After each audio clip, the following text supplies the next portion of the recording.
하나님의 말씀 이제 함께 보겠습니다. 하나님 말씀은 창세기 12장 1절 말씀입니다. 창세기 12장 1절의 말씀을 우리가 한 목소리로 함께 봉독하겠습니다. 함께 봉독하겠습니다. 여호와께서 아브라함에게 이르시되 너는 너의 고향과 친척과 아비의 집을 떠나 내가 내게 보여줄 땅으로 가라. 아멘. 몇 주 전부터 하나님께서 우리 충신의 강단에서 선포되는 말씀으로 때에 대한 이야기를 시작하셨고, 만사가 때가 있다. 뿌릴 때가 있으면 거둘 때가 있다. 이 땅에 태어날 때가 있으면 또 주님 품으로 갈 때가 있다. 모든 만사가 때가 있다. 근데 그 때를 만드신 분이 하나님이시다. 그러니 때를 분별한다는 것은 큰 틀 안에서는 하나님의 뜻을 분별하고 하나님의 원리들을 분별해 가는 것이다 라는 말씀을 드렸습니다. 그 이후에 이제 새로운 오늘 시대를 맞이하면서 우리 서울충신교회와 코디엠교회 성도들, 코디엠 사역을 하고 있는 전 세계의 모든 하나님의 사람들에게 이제 새로운 시대에 2023년도를 준비하면서 이때는 어느 때인가에 대한 마음을 저에게 계속 주십니다. 그러면서 다시 태어남, 그러니까 예수 그리스도를 믿음으로 거듭나는 사건은 단회적 사건이지만, 그러나 그 태어난 존재가 계속해서 성장하고 자라가는 것은 바로 어제의 나를 극복하고 새로운 나로 만들어지는 또 다른 차원에서의 구원의 개념, 어제를 넘어서서 오늘을 살아내는 그 삶의 의미를 구원의 의미로 우리가 한번 생각하면서 오늘 우리는 어떠한 새로운 시대를 열면서 어떠한 모습으로 준비되어야 하는가. 그래서 이 구원의 문제, 거듭남의 문제, 그러나 그 새로운 시작을 알리기에 앞서서 반드시 거쳐야 될 것이 회개의 문제에 대한 이야기들을 해오고 있습니다. 저는 오늘 이 창세기 12장 1절을 우리가 흔히 믿음의 시작이다 이렇게 이해하고 있습니다. 우리가 잘 아시는 아브라함, 믿음의 조상이라고 일컬어지는 그 아브라함의 이야기가 시작되는 지점이지요. 이 지점을 우리가 함께 살펴보면서 하나님께서 나에게 새로운 시대를 맞이하면서 새로운 내일을 준비하면서 어떻게 새롭게 되어지기를 기대하시는가. 하나님은 인간을 만드실 때에 계획을 갖고 만드셨습니다. 명확한 목적이 있으셨다는 것이죠. 그런데 그것이 죄인된 사람들이 갖고 있는 인식 속에서의 계획의 의미가 아닌 전혀 우리는 생각하지 못하는 계획의 의미를 담고 세상이 시작되었다는 것입니다. 무슨 말씀인가 하면 저와 여러분은 이미 태어나면서부터 죄인이었습니다. 죄인이다 보니까 죄인의 인식의 한계를 넘어서는 것이 매우 어렵습니다. 그런데 우리는 그것이 본래의 인간의 모습이라고 착각하며 살아가고 있는 것이죠. 우리는 왜곡된 인간, 범죄한 인간의 모습으로 태어나서 그것이 사람의 모습인 양 그렇게 잘못 이해하고 살아가고 있는 것이었습니다. 그런데 성경을 통해서 우리는 그것이 아니라 죄 짓기 이전에 하나님께서 인간에게 생명을 주시면서 그 인간을 향해 갖고 계셨던 그 목적이야말로 참된 인간의 삶의 목적이어야 함을 깨닫게 됩니다. 그러니 같은 목적과 계획이라 할지라도 이것이 어떻게 이해되느냐에 따라서 전혀 다르게 작동할 수 있다는 것입니다. 무슨 말씀인가 하면 죄인들의 생각은 다 악합니다. 그래서 선한 것이 나올 수가 없지요. 그러다 보니까 우리가 생각하는 어떤 목적을 갖고 계획을 갖고 어떤 일을 행하였다라고 하는 그 의도에 매우 부정적인 의심을 하게 됩니다. 그런데 하나님은 죄가 없으신 그 존재로서 목적을 갖고 계획을 갖고 창조 활동을 시작하셨다는 것이죠. 자, 그렇다면 우리는 이 지점에서 빨리 내가 생각하는 계획, 목적이라는 단어에 대한 해석이 아니라 성경이 말하는 참된 목적과 계획의 의미를 발견하고 그것을 알아야만 내 자신이 이 땅에 존재하는 의미를 찾아갈 수 있다는 것입니다. 무엇일까? 제가 지금 거창하게 이야기하는 것지만 죄인과 하나님과 이 목적하고 계획하고 그것이 수립된 이후에 행동하고 하는 이 과정이 전혀 다르다는 건데 뭐가 다르냐? 죄인의 마음속에서 나온 것은 결국 사망을 낳게 되는 것입니다. 그러나 하나님이 계획한 것, 하나님의 목적은 생명과 관계가 되는 것입니다.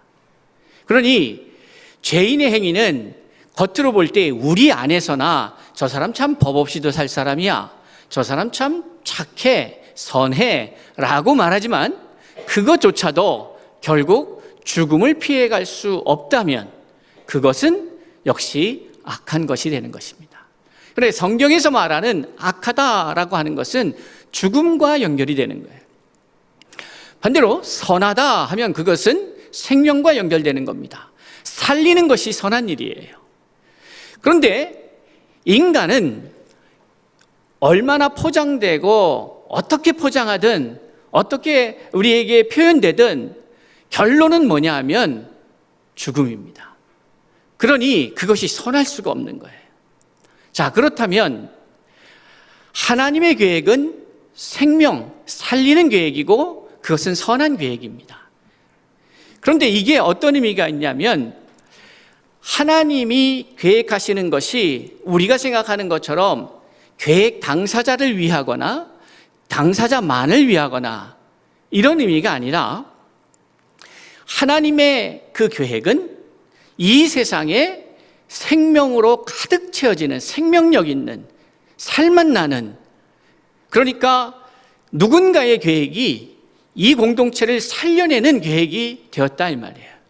그것이 선한 계획이다 이 말이죠. 자, 그런 측면에서 봤을 때에 하나님이 아브라함을 택하셔서 아브라함으로부터 믿음의 역사를 시작하였다라고 했을 때에 그 이전까지는 대단히 지구촌적 개념에서 이 이야기가 다뤄지지 않습니까? 세계가 어떻게 창조되었고 어떻게 범죄하였고 인간이 타락 이후에 5대양 6대주로 갈라지고 땅이 갈라지고 그러니까 원래 창조의 모습이 아닌 이 지구촌이 변혁을 겪게 됩니다. 엄청난 변혁입니다. 그것으로 인하여서 많은 사람들이 죽어가기도 하고 또 많은 사람들이 어려움을 겪기도 하였습니다. 여기서 많은 사람들이라고 하는 것은 죄인들입니다. 죄의 결과이죠. 그러고 나서 하나님께서는 구약 성경에서 한 인물을 택하셔서 이제 그로부터 구속의 역사를 시작하십니다. 그러니까 이 아브라함을 부르시는 이 과정은 믿음의 사람들에게 있어서는 믿음의 삶을 시작하는 첫 걸음이 되는 것이죠. 그래서 이 과정을 살펴본다는 것은 우리가 새로운 삶을 살아가고 새로운 믿음의 여정을 시작함에 있어서 매우 중요한 시작점이 됩니다. 오늘 이 창세기 12장 1절은 우리에게 이렇게 말씀하고 있죠. 여호와께서 아브라함에게 이르셨다는 거예요. 그러니까 아브라함이 하나님을 찾은 것이 아닙니다. 그것이 아니고 하나님이 아브라함을 찾아오신 겁니다. 이것은 매우 중요한 관점이죠. 이 세상의 신들, 이 세상의 우상은 인간이 만든 신입니다. 그러니까 인간이 찾아간 신이에요. 인간이 만든 신이라 이 말이에요. 그러니까 인간을 벗어날 수가 없어요. 아니면 인간은 그 인간 안에 갇힌 신을 믿는 그것을 극복하고자 자기도 이해할 수 없는 이론과 논리를 펴서 사실은 모호함으로 혹은 분명하지 않음으로 포장을 해서 그것이 종교의 영역에 속한다 이렇게 표현하고 있는 것이죠. 말할 수가 없어요. 그런데 재밌는 사실은 인간에 의해서 만들어진 신 역시 인간의 한계에 있는 죽음의 문제, 소멸의 문제를 극복할 수는 없다는 것이죠. 자, 그렇다면 사람을 향하여 찾아오신 하나님, 신, 우리 야훼라고 구약의 성경은 이야기하였던 그 여호와 하나님, 그 하나님이 저와 여러분에게 찾아오시면서 이야기가 시작이 된다는 것입니다. 그런데 여러분, 하나님의 찾아오심의 모습이 우리가 구약 성경에는 이렇게 기록되어 있지만 여호와께서 아브라함에게 이르시되 이렇게 말씀하고 있으나 우리가 개인적으로 봤을 때 하나님이 나한테 어떻게 찾아오시는 건가? 하나님이 뭐 보여지는 것도 아닌데 나한테 어떻게, 내가 신앙생활을 오래 했지만 하나님이 나를 어떤 식으로 찾아왔나? 이것이 때로는 혼란스러울 수도 있을 것이라 생각합니다. 그래서 그것을 좀 정리해서 말씀드리자면 하나님이 찾아오신다는 그 의미는 말씀이 찾아오셨다는 겁니다. 예수 그리스도께서 말씀이 육신이 되어 역사 속에서 2000년 전에 팔레스타인 지역에 찾아오셨다면 지금 저와 여러분에게 찾아오시는 하나님은 바로 살아계신 말씀이십니다. 그러니까 믿음이 들음에서 나고 그 들음은 그리스도의 말씀으로부터 전파되어진다는 이 바울의 고백이 오늘 우리에게 찾아오시는 하나님의 찾아오심의 역사의 과정인 것을 말하고 있다는 것이죠. 우리가 믿음이 생겼다라고 하는 것은 하나님에 대한 믿음, 하나님 말씀에 대한 믿음, 이것을 의미하는 것인데 그 모든 것이 말씀이 들려지면서, 말씀이 내게 찾아오면서 누구를 통하여 그 말씀이 우리에게 이를 수 있는지, 그것은 다양합니다. 누구를 통하여 말씀이 전달되었든지 결국 그것은 전하고 있는 사람이 중요한 것이 아니라 말씀이 그 전하는 사람을 도구로 사용하여서 여러분을 만나셨다는 것이죠. 그런데 이 만났다라고 하는 개념이 그냥 예배 시간에 참석해서 말씀을 들었다고 만나지는 것이 아니라 만났다라고 하는 개념은 결국 열매를 맺었다라고 하는 말씀으로 이어져야 합니다. 무슨 말인가? 지난 시간에 우리가 지난주에 함께 나눈 것처럼 깨달아서 열매를 맺기 위해서는 말씀이 떨어져야 합니다. 떨어져야 되는데 이 떨어진 말씀이 나와 하나가 되어야 돼요. 근데 나와 하나가 되는 그 과정이 뭡니까? 그 과정이 길가의 밭에 떨어진 것은 하나가 되기도 전에, 이걸 시도하기도 전에 이미 사탄이 그 말씀의 씨를 먹어버리죠. 그러니까 아예 일이 일어나질 않아요. 그런데 그 다음 단계인 돌밭이라고 하는 것은 말씀이 떨어져서 기쁨으로 받아요. 그런데 문제는 뿌리를 내리지 못해서 결국은 열매를 맺지 못하게 된다. 말라버린다는 것이죠. 세 번째로 세상에 대한 염려와 재리에 대한 욕심, 이 문제가 성도로서 극복되지 않으면 결국 그 두 문제 때문에 역시 말씀은 열매 맺을 수가 없다라고 말합니다. 결국에 말씀과 내가 만나는 지점은 어디냐? 뿌리를 내려서 그곳에서 잘 안착하여 열매를 맺는 순간 그 열매가 새로운 생명이 되는 것이죠. 그러니 하나님의 말씀이 들려졌고 깨달아졌고 깨달음이 이제 나한테 안착하여서 나와 일체감을 이루어서 내 생각이 아닌 이제 말씀의 생각에 의해서 내가 살아가게 되는 그 지점, 그것이 말씀과 내가 만나게 된 지점입니다. 그런데 오늘 한국교회는 이 과정을 너무나도 성경은 자세히 설명하고 있는데 우리는 그저 너무 확장성에 얽매여서 성장이라고 하는 것에 매몰되어서 이 과정을 생략한 채 그저 말씀을 귀로 듣기만 하면 그래서 내 마음에 감동이 있어서 고백만 하면 들려지는 것, 고백되어지는 것까지가 바로 돌짝밭과 가시밭에 해당되는 상태입니다. 그런데 여전히 열매 맺지 못하고 있는 삶임에도 불구하고 그가 구원을 받았다, 하나님의 말씀과 만나서 새롭게 되었다, 새로운 생명이 태어났다 라고 가르쳤기에 오늘 실상 우리의 삶에서 하나님의 말씀과는 전혀 다른 결과들이 나옴에도 불구하고 우리는 우리의 전통적 그런 인식 혹은 우리의 평가, 그것에 근거해서 나는 구원받은 자라고, 나는 하나님의 사람이라고 이렇게 말하기 시작했고, 그런데 이상하게도 성경에서 거듭나고 새롭게 된 구원받은 백성들에 의해 만들어진 공동체가 보여주는 그런 살아 역사하는 생명력 있는 모습이 아님에도 불구하고 교회들이 마치 그렇다고 우기며, 아닌데 나 자신은 알고 있는데 우겨서, 우긴들 소용없는 일을 계속 우겨서 결국에는 지금의 오늘 이 사회에서 취급당하고 있는 기독교의 위치까지 추락하게 돼버린 것이죠. 그러면 우리가 절망적이냐? 그렇지 않습니다.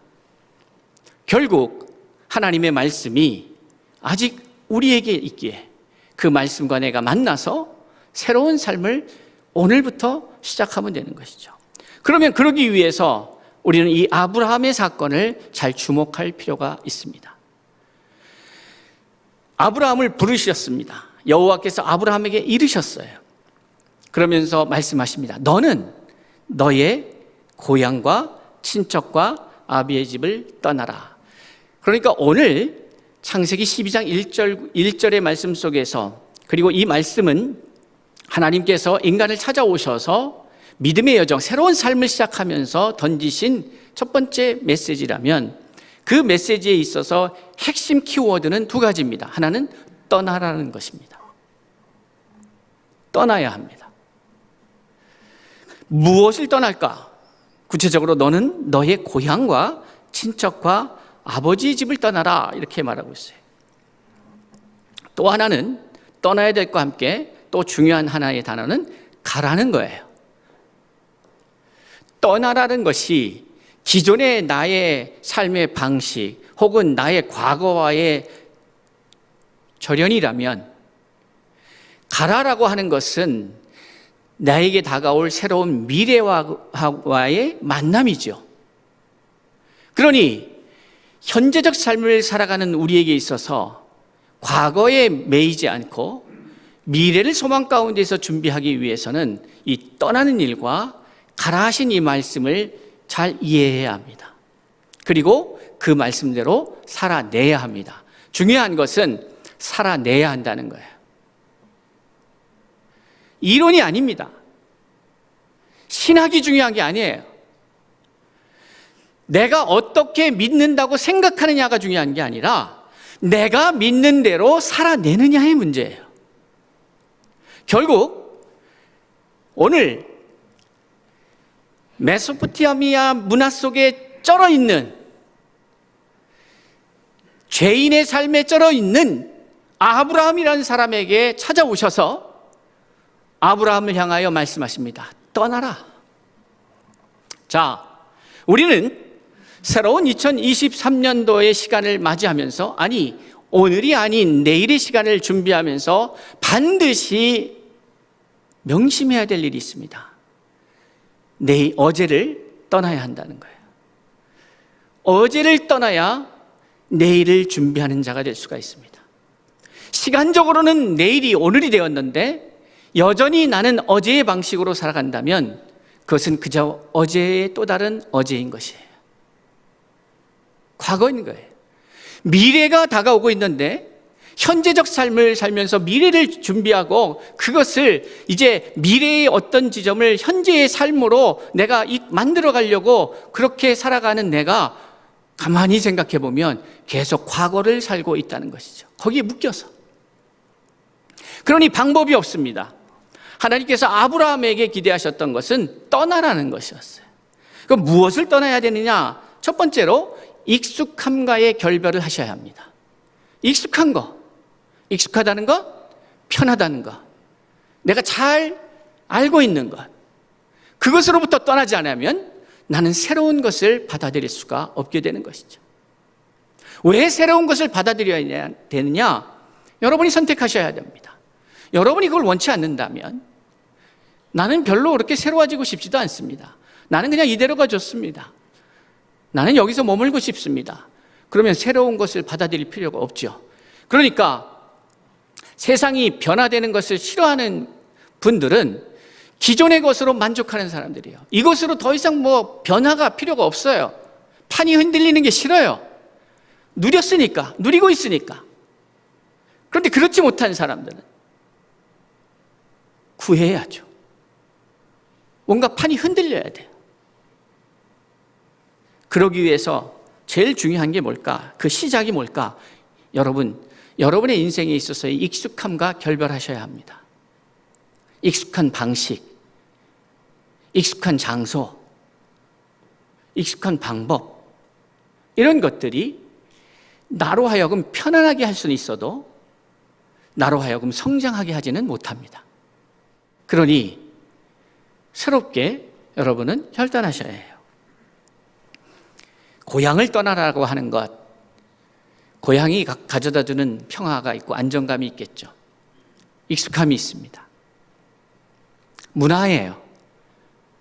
전통이에요. 관습이에요.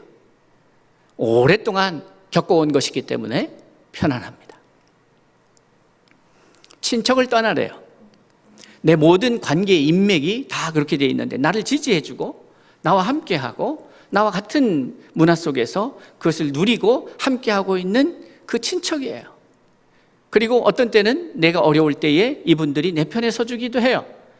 여러분, 당시에 아브라함 시족사회니까, 족장시대니까 이것은 하나의 국가적 기능도 해요. 그러니까 다시 말해서 이 족장은 이 모든 자기의 가족들을 지킬 필요가 있는 거예요. 먹여 살릴 의무도 있습니다. 그리고 절대적인 권력이 있어요.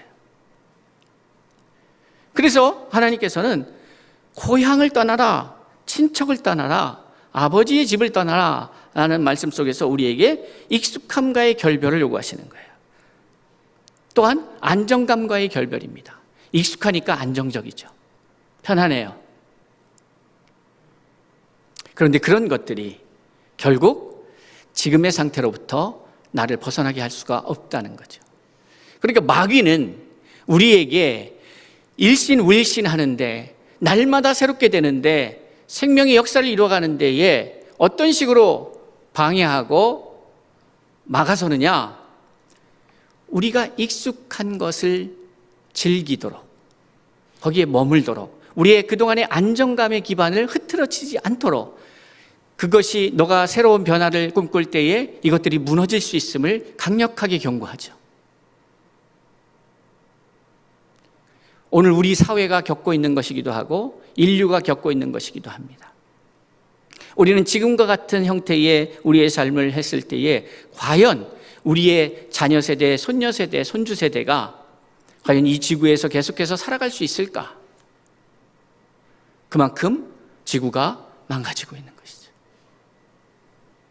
누군가는 그러더라고요. 우리가 지구를 우리의 다음 세대들에게 잘 물려준다는 것이 아니라 사실은 우리가 다음 세대 지구를 빌려 쓰고 있다, 이런 표현을 쓰더라고요. 그들의 것인데 우리가 지금 사용하면서 막 망가뜨리고 있는 것이죠. 여러분, 하나님께서 아브라함에게, 이 아브라함은 여러분 자신입니다, 나에게 찾아오셔서 말씀하고 있는 거예요. 익숙함으로부터 떠나라. 안정감과의, 그동안에 너가 갖고 있었던 그 안정감의 기반으로부터 너는 떠나야 된다. 마지막으로 무엇으로부터 떠나야 되는가? 여러분의 후견인으로부터 떠나야 합니다. 왜 아버지의 집을 떠나라고 했을까? 여기 많은 의미가 있죠. 아브라함이 데라의 집 안에 있을 때, 아버지 집에 안에 있을 때에 때가 되면 언젠가는 아브라함도 이 데라가 죽은 후에 또 족장으로 계승을 해서 그 일들을, 자기의 가문들을 이끌어 가겠죠. 그러나 기억할 것은 그 전에 아브라함은 항상 그 아비의 보호 아래 머물면서 안정감을 누리게 되죠. 그러면서 뭔가 새로운 시도, 새로운 도전, 내일에 대한 준비를 하는 것보다는 그저 자기의 후견인인 아비를 의지하는. 근데 이게 왜 문제가 되느냐? 하나님은 사람을 이렇게 만들지 않으셨다는 거예요. 여러분, 결혼의 제도를 이렇게 처음 하나님께서 만드셔서 아담과 하와를 만나게 하지 않습니까? 그 아담과 하와가 만나는 장면을 보면 창세기 2장 24절에 이렇게 이야기를 합니다. 이러므로 남자가 부모를 떠나 그의 아내와 합하여 둘이 한 몸을 이룰지로다. 이게 무슨 말인가 하면 당시의 개념에서 그렇습니다. 이 한 남성이 부모를 떠나지 않으면, 그 부모 안에 있다 보면 자라질 못해요. 그렇게 떠나야 돼요. 떠나서 또 다른 가계를 일궈야 돼요. 그래야 그 상황과 환경을 이겨내고 극복하면서 또 다른 가문의 가정으로서 세워지는 것이죠. 그것은 남성이 됐든 여성이 됐든 마찬가지. 떠나야 돼요. 떠나지 않으면 의존하게 됩니다. 그러니까 하나님이 지금 아브라함을 찾아오셔서 너와 이제 새로운 삶을, 새로운 인생을 너에게 허락할 것이고, 기존에 너하고 다른, 너가 이해할 수 없었던 삶을 시작할 터인데, 그러기 위해서 떠나야 하는 자리가 있다. 첫째로는 익숙함과의 결별을 해야 한다. 그리고 너의 안정감으로부터 너가 떠나야 한다. 마지막으로 너가 아버지의 집을 벗어나야 내가 또 한 가정의 아버지로 설 수가 있다. 그렇지 않으면 계속 의존적 신앙에 머물게 되는 것이죠. 여러분, 저는 우리 서울충신교회 성도들이 하나님의 은혜 가운데에서, 큰 틀 안에서 모든 것이 다 하나님의 은혜니까 어떠한 그러한 하나님의 은혜라고 하는 테두리 안에서 구체적으로 살아가는 데 있어서 성장하고 또 성장하여서 자립하고 독립할 수 있는 존재로 자라갔으면 합니다. 그렇지 않으면 하나님이 여러분 한 개인에게 기대하셨던 생명의 계획들이, 여러분을 통한 생명의 역사들이 이루어지지 않게 되는 것이죠. 그는 여러분, 우리 단순히 행복이라는 개념이 내가 좀 더 편안해지고 새로워져야 더 좋아집니다, 이렇게 말하면 많은 분들은 저는 그런 욕심 없습니다. 제가 그런 말 많이 들었습니다. 저는 그런 욕심 없습니다. 지금 여러분에게 새로워지라고 하는 얘기는 여러분만 좋아지라고 얘기하는 게 아니에요. 하나님은 그렇게 만든 게 아니에요. 여러분, 여러분의 존재는 누군가에게 또 다른 생명이 되어야 합니다. 여러분을 통하여 누가 또한 생명의 은혜를 경험해야 된다는 거예요. 그러니까 여러분이 새로워지라는 것은 여러분, 그러니까 사람들이 나는 욕심이 없어요, 나는 그냥 이렇게 살다가 이렇게 갈 거예요, 그건 하나님의 뜻이 아니에요. 다시 말해서 생명의 뜻이 아니란 말이에요. 그것은 죄인의 뜻이에요. 죄인의 계획이에요. 사망의 계획이에요. 결국 이렇게 살다 가는 거예요. 그런데 하나님은 내가 생명이 되어야 된다. 생명이 되면 어떤 일이 벌어지냐? 날마다 새로워지는 것이다. 근데 그것이 너만을 위한 것이 아니라 너의 존재가 너와 함께하고 있는 존재를 살려내기 때문에 그렇다. 하나님의 계획은 그런 거였어요. 여러분이 살아가면서 여러분 때문에 누군가가 생명을 얻게 되는 거예요. 그게 복음을 전하는 거예요. 복음은 생명이니까. 교회를 전하는 게 아니에요. 여러분이 기독교인인 것을 전하는 얘기가 아니에요. 기록된 이스라엘의 역사, 구약을 전하라는 것도 아니에요. 성경책을 전하라는 게 아니라 이 하나님의 말씀을 듣고 내가 생명이 되어서 생명으로서 또 다른 생명을 낳으라는 거예요. 그런 존재가 되라는 거죠. 그러니 우리가 구원을 받고 영생을 누린다는 개념은 어떠한 지점에 이른다는 게 아닙니다. 어떠한 지점에 도착한다는 얘기도 아닙니다. 어떠한 공간으로 진입한다는 얘기가 아닙니다. 그 얘기가 아니고 어떠한 사람이 되느냐의 문제. 살리는 사람, 살아있는 존재를 넘어서 실패한 죄인의 모습인 아담이 살아있는 존재에 머물렀다면 이제 마지막 아담 예수는 살려주는 존재가 됩니다. 그러니 예수를 믿는다는 것은 아담의 영을 받은 것이 아니라 예수의 영을 받았다는 것은 살아있는 존재로 만족하고 나만 잘 산다는 게 아니라 나를 통하여 또 다른 생명들이 계속해서 일어날 것을, 그러한 존재가 될 것을 성경은 우리에게 말씀하고 있는 것이고, 그 유일한 길은 예수의 길을 걷는 것이다. 그리고 그것은 하나님의 말씀에, 생명의 말씀에 기록되어 있는 것이죠. 그러기에 성경이 생명의 말씀이 되는 것입니다. 베드로가 고백한 것처럼 영생의 말씀이 여기 계시온데 내가 네게로 가오리까 하는 것은 그 역사적 현장에서 베드로는 예수를 만났기에 그렇게 이야기할 수 있었다면 저와 여러분이 할 수 있었던 것은 뭡니까? 할 수 있는 말은 이 영생의 말씀이 여기 계신데 우리가 어디로 갑니까? 그런데 이 말씀을 우리는 우리의 신비에 새겨서 말씀과 내가 하나 되어서 동행할 때에 우리는 생명의 역사를 누리게 되는 것이죠. 떠나야 합니다. 그리고 서울충신교회는 이제 지난 46년의 역사를 기반으로 해서 그거를 디딤돌로 해서 점프해야 합니다. 떠나야 합니다. 거기에 묶여 있으면 결국은 똑같은 일을 반복하는 것밖에는 될 수가 없죠. 어려움이 있을 겁니다. 그러나 확실한 것은 사는 길입니다. 그러기 위해서 아브라함에게 떠나기만 하라는 것이 아닙니다. 가라는 거예요. 여러분이 해야 할 일은 떠나는 일입니다. 하나님이 하실 일은 이끄시는 일입니다. 여러분이 떠나야 될 익숙함과 결별하고 안정감과 결별하고 의존적 관계로부터 결별하여서 새로운 관계를 향하여 나아가야 합니다.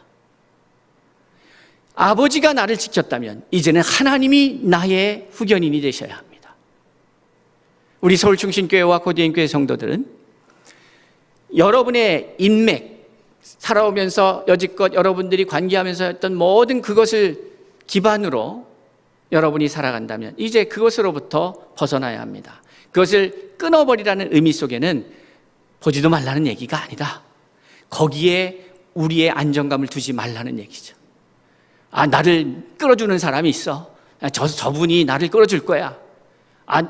나를 도와주는 후배들이 있어. 저 사람들이 나를 도와줄 거야. 남편이, 아내가, 자식이 잘 돼서 나를 모실 거야. 그건 이미 어렵다는 거 아시죠? 그렇지 않습니다. 오히려 또 자식 입장에서는 우리 부모가 나를 지켜줄 거야. 이런 모든 기존의 안정감으로부터 여러분은 벗어나야 합니다. 그리고 그러한 믿음의 여정을 여러분의 가정에 맞게 하나님이 말씀하심에 따라 순종하며 떠나셔야 합니다. 그런데 이 떠남의 순간에 가장 중요한, 놓치지 말아야 될 것이 있는데 가야 할 곳이 있다는 거죠. 하나님은 여러분 각 사람에게 그 가야 할 곳을 말씀하십니다. 그 가야 할 곳이 어딜까? 내가 내게 보여줄 땅이라는 거예요. 그러니까 이것은 아브라함의 계획이 아닙니다. 아브라함의 꿈이 아닙니다. 아브라함이 뭘 준비해서 가는 게 아니에요. 그런 방식으로는 도달할 수 없는 땅이에요. 아브라함은 생전 인식 속에, 아브라함의 인식 속에 75년의 인식 속에 한 번도 자리 잡지 않았던 그 지역입니다. 그곳이에요.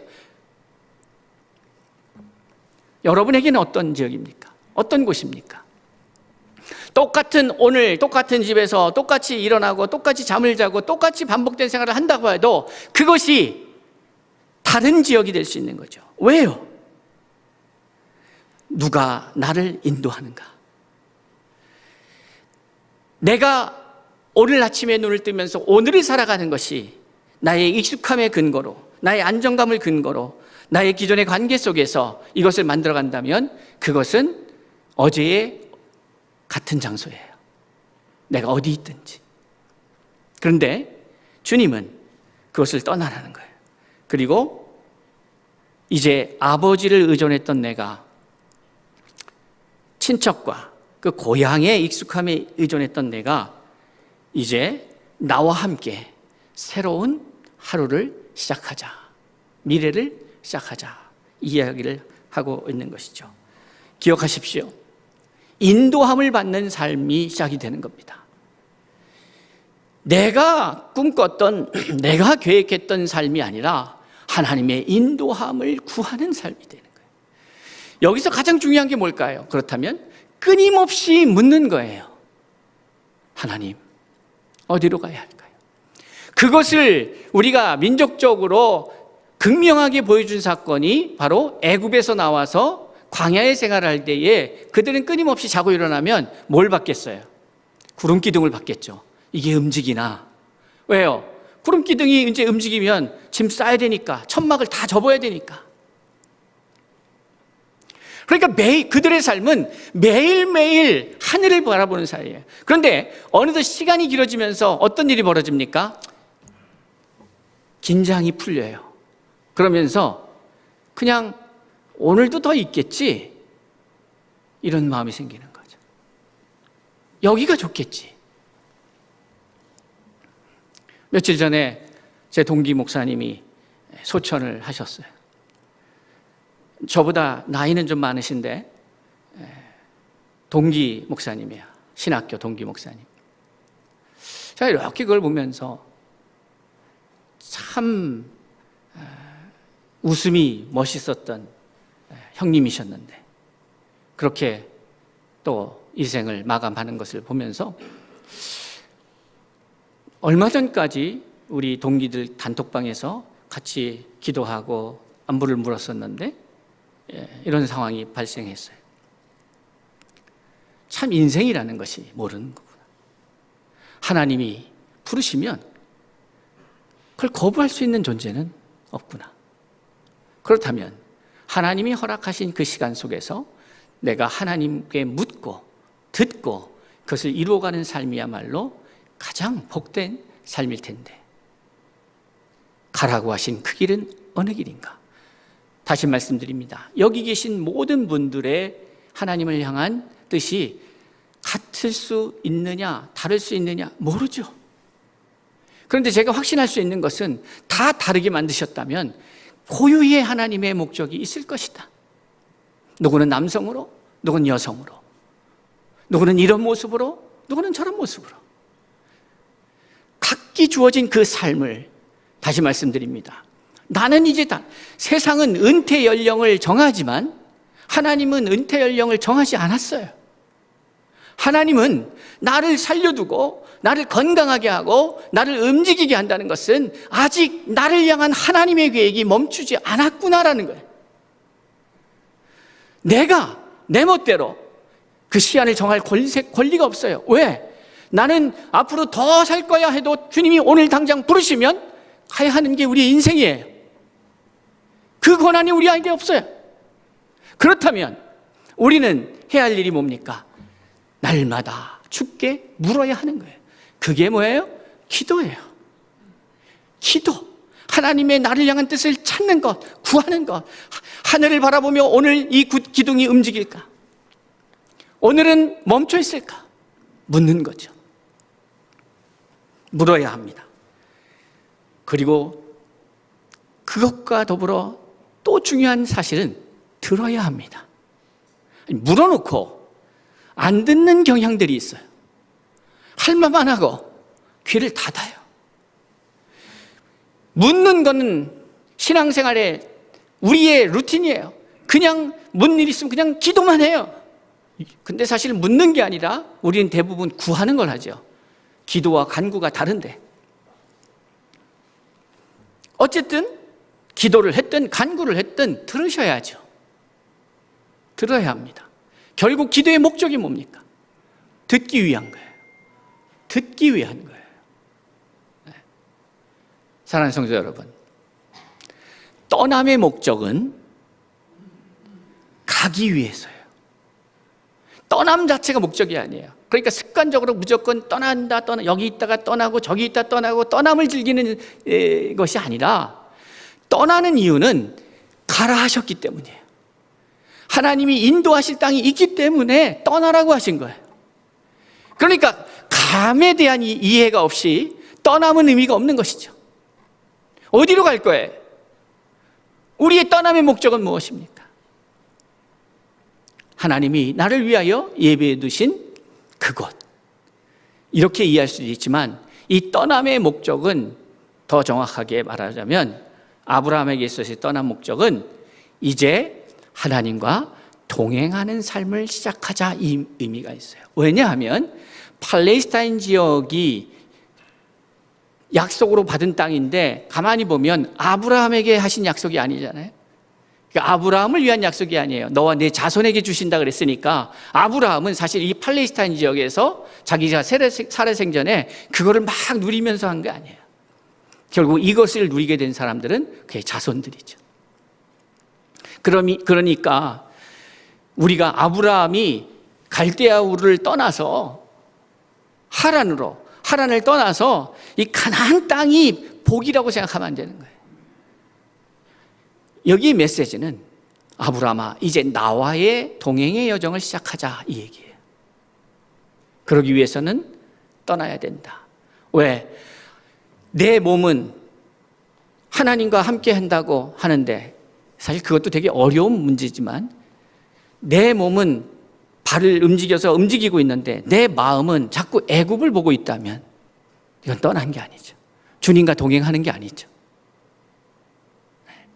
그러니 저는 오늘 이 말씀을 듣고 있는 모든 분들에게 제가 확신에 차서 말씀드릴 수 있는 것은, 아브라함을 만나셨듯이 하나님이 여러분을 찾아오시는데, 그 찾아오심은 말씀 속에서 찾아오시는데, 여러분이 그 하나님의 예수 그리스도의 성령의 찾아오심을 받아들여서 이제 떠나기로 결정한다면, 여러분의 인생은 지금과 같이 살아왔던 방식이 아닌 전혀 다른 삶이 될 것이다라고 저는 말씀드리고 있습니다. 그리고 그것은 모든 사람이 누리는 것이 아니라 그것을 믿고 떠나 주님과 동행하며 주께서 약속한 땅, 내가 내게 보여줄 땅, 우리 각자에게 보여주는 그 지점, 그곳 혹은 그 문화권, 이곳으로 여러분이 갈 때에 여러분이 상상할 수 없었던 일들을 경험하게 되는 것입니다. 사랑하는 성도 여러분, 여러분은 생각의 제한을 받지 않도록 창조되었습니다. 그런데 죄인들은 어떻게 했느냐? 우리의 생각의 영역을 제한하기 시작했습니다. 그런데 그 생각의 영역을 생명으로 뻗쳐나가는 이 에너지를 제한하는 그 방식이 뭐냐? 우리의 생각 속에 어느덧 근심과 염려가 자리 잡기 시작하면서 그 생각이 선을 그어지게 된 거죠. 하나님은 우리의 생각 속에 무한대로 성장하고 마음껏 창조적 능력을 발휘하도록 만드셨는데, 근심과 염려가 우리의 생각에 선을 긋기 시작합니다. 그래서 그 선 안에 있을 때만 안정적이다고 생각하는 거죠. 이제 그것을 아브라함에게 떠나라고 말씀하셨다면 오늘 이 시간에 저와 여러분에게도 동일하게 말씀하십니다. 물론 어제 자고 일어나니 똑같은 아파트에, 똑같은 주택에, 똑같은 지역에, 똑같은 교회를 다니며 반복된 일상의 생활일 수 있습니다. 그러나 그것을 맞이하고 있는 여러분이 주님과 동행하는 사람이 되었다면 그 오늘은 어제 여러분이 마주한 오늘이 아닐 것입니다. 사랑하는 성도 여러분, 믿음의 삶의 그 첫걸음은 항상 이렇습니다. 떠나야 합니다. 그것은 여러분이 해야 하는 몫입니다. 그렇다면 그 다음은 하나님께서 여러분의 인생을 이끌어 가실 것입니다. 그 이끌어 가시는 것은 하나님 몫입니다. 그것을 바라보며 주님과 동행할 때 하나님이 이끌어 가시는 삶은 여러분이 계획하고 준비하는 삶보다 더 뛰어나야, 더 나은 결과가 있어야 하나님의 작품이 되지 않겠습니까? 사람보다 못한 작품을 하나님이 만들어 가신다면 하나님 아니죠? 우리는 그런 하나님 믿는 존재들이 아닙니다. 그렇다면 하나님과의 믿음의 삶의 그 여정의 첫걸음을 떠남을 통하여 익숙함과의 안정감과의 기존의 의존적 관계와의 관계를 정리하면서 새로운 미래, 주님이 예비하신 내일을 맞이하는 저와 여러분이 될 수 있기를 주의 이름으로 축원합니다. 기도하겠습니다.